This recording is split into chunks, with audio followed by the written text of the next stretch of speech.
Ladies and gentlemen, welcome back to the channel. My name is Chris the High Guy Jacobs, and today we are taking a look at the other new hero, not Stella, but Bodala the Spirit Exorcist. Now, for those who have just tuned in, this is a brand new hero that's just into the game, has been introduced, and will be available to acquire here this next coming Top Commander event. As him and Stella have both been released, and basically to an infantry team that absolutely needs what I think these two have to offer. Now, we've already gone over Stella and what she provides. This video is going to be about Bodala and what he does, and obviously the positions that he will play. First and foremost, let's look at the character design. To be entirely honest, I am a huge fan of this. I think it looks very, very cool. I love the fact that his arm is metallic, and he's obviously got that robot arm that he's got there. I love his kind of staff that is more of that clockwork type, setup that he's got. He's obviously more of that monk type. It's kind of like a monk survivor type thing, which I really, really dig. And then obviously he's got the blue bird on his shoulder just for luck. So I think that's a really cool design that we've got. But let's see how he plays out. Now, he does have the skills talent tree. He does have the infantry squad talent tree, but he also comes with the general talent tree. And if you don't know anything about this game already, the general talent tree is kind of poo-poo bucket. So most of what you'll do here is obviously into the skills in the infantry squad from there. But let's take a look at his skills. Why is he going to be as useful as I think he is? Well, his first skill, called Gaining Enlightenment, is a rage skill requiring 1,000 rage, where he gains a shield for 3 seconds with a shield factor of 10,800. When Bodala's shield vanishes, he deals the remaining 50% of the shield value as damage to up to 2 nearby enemies.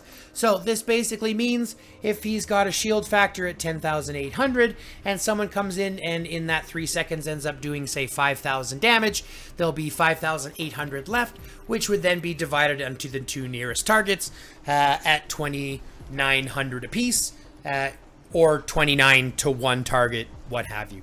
The basis here is to give him sustainability and provide a little bit of that damage back in return. And since this isn't a heal, it's a much better transition in regards to someone like Thunder, who doesn't have the damage, but has a really good heal factor. Next, we've got 6 faculties purification. This is when not garrisoned, increases infantry squad defense by 32%, and infantry squad HP by 11%. So when not garrisoned, do I think he will play in garrison role? He might, but truth be told, I think he'll have far more viability in the battlefield in a very specific role, which I'll talk about here very shortly. Next, you've got his third ability, Karma Cutting. Counterattacks remove 3 rage from the enemy and have a 20% chance to deal additional damage to the enemy. So first off, we have those counterattacks actually removing 9 rage directly, and then obviously having a 20% chance to deal a damage of an additional 1,960. So his third skill is actually going to be kind of really interesting because it's a guaranteed removal of rage. It's not a chance to remove rage, it's guaranteed removal of rage. The chance to deal is based on the damage. So this is going to be really, really good in fields to be able to, especially if people are swarming him, things like that, or as if he's fighting, he'll be able to really kind of influence the battlefield. Now, people will say 9 isn't very much, but this is a guaranteed counterattacks every single time. So that's 9 every second, which, when you add that up over a long battle, is a huge amount of rage that's being reduced, therefore less skills being triggered, therefore less damage being dealt. You can start to see how it compounds. Next, his fourth skill, Ephemeral Body and Mind. Infantry squad attack increases by 34%, and while the shield is active, reduces damage taken by 6.5%. So basically, you're going to get a 34%, so he's going to be hitting a little bit harder, which is nice. And while the shield is active, the damage is reduced by 6.5%. Okay, so he's going to put on the shield for 10,800, and then he's going to be receiving overall reduction of damage of 6.5%, which is actually pretty substantial. Anytime they have overall damage reduction or overall damage increase, those are very, very valuable statistics to have. So having this straight up 6.5% reduction is actually pretty decent, which is going to make this skill hit a little bit harder. So not only does he receive less damage, which effectively makes him losing less of this, but that means that the remaining 50% will be higher and therefore give you a much stronger poke from there. Plus, when you include this damage there being consistent as well, you can start to see how even though he's tanky, he's still putting out damage to begin with. Now, lastly, his awakened skill is called Boundless Dharma. This is where he's going to gain that shield for 3 seconds, but instead, it's going to go up to 12,500 instead of 10,800. So you get a nice little boost to his shield, and then when it's damaged, it deals damage to up to 3 nearby enemies instead, which again, just increases his damage. Now, if you'll notice, that 50% shield value is not split up between 3 targets, it's damaged directly to 3 targets, okay?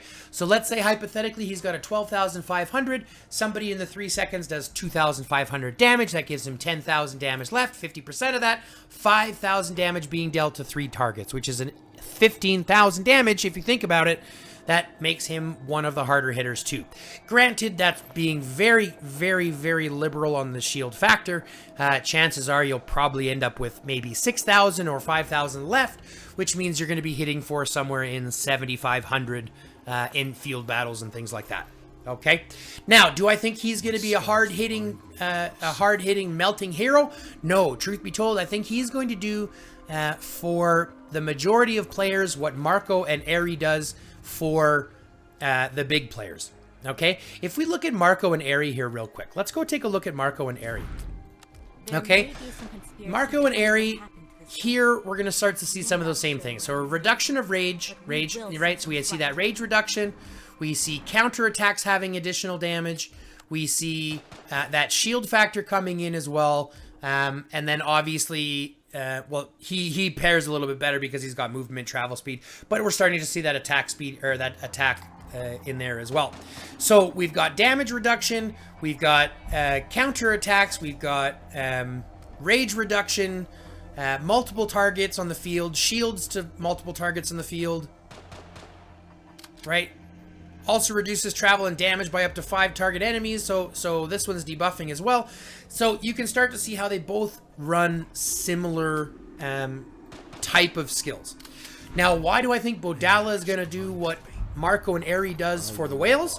Because Marco and Eri, as good as they are, and as achievable, you know, you can effectively get him and acquire them for free. The problem is, in order to upgrade them, upgrade their skills, for example, you have to use twice as many in the exchange. Look at this, twice as many hero fragments to level them up. So do I think Marco and Eri is twice as good as Bodala? Absolutely not. I think Bodala by himself is going to be very influential, and you will see him a lot on the battlefield with heroes like Bianca, for example, with heroes like Raigoro, for example, with heroes like Riven, for example, who's going to help boost that shield and overall boost that damage. So you are going to see him in a lot of places. I do think some will garrison with him. I think some will obviously put him in garrison as well. You know, garrison with Riven because of the shield and the damage and obviously multiple targets and yada yada. That makes sense.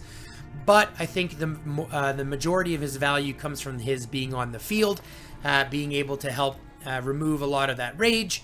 You know, on counterattacks, for example, being able to do AoE damage to other targets, being able to sustain in the field and do reduction of damage there as well. So you're going to see him in a lot of places. In my opinion, I would class him as probably an A-rank hero, just because of his usability, and he does have capabilities of being in multiple different locations, but I don't give him an S because, I mean, at the end of the day, there are already a ton of S, and I think with the introduction of Stella, that's going to be what's going to be kind of setting the new standard for the infantry heroes moving forward. So, that being said, guys, that is Bodala, the Spirit Exorcist. If you liked what you saw, thanks very much for tuning in. I appreciate the views. Go ahead and comment down below if maybe I forgot something or missed something that you can see that I don't. And obviously share this video with your friends. If you haven't yet, go ahead and fill out the notification bell to be able to get any updates when we post new videos. And if you'd like to check out my new podcast, The Hi Guy's Joints of View, available on all of your podcasting services, that would be greatly appreciated. That recording goes out every Monday, with the video going out here on YouTube every Friday. Either way, folks, thank you very much for tuning in. I love and appreciate the support. Love, peace, chicken grease, and until next time, stay lifted.